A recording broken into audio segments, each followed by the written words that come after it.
Ти не се сети за това кой е автора, но нека да предположим, че знаеш, че това е Борис Пастер, не? Да уточним, той намира ли се в Съветския съюз или е в емиграция?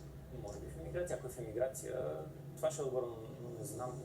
Всъщност не, той щом е забранен романа, по-скоро трябва да е в Съветския съюз. Да, намира се в Съветския съюз. Да. Годината е 1957.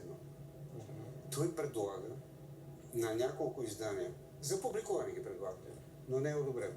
Ако той имаше някакви контакти с американски издатели, нямаше ли да има проблеми? През те години. Жестоки проблеми. Докато в Италия комунистическата партия е в много добри позиции, много добри отношения с Съветския съюз и много съветски автори са били публикувани тогава. При това положение, това е грешният отговор. Италия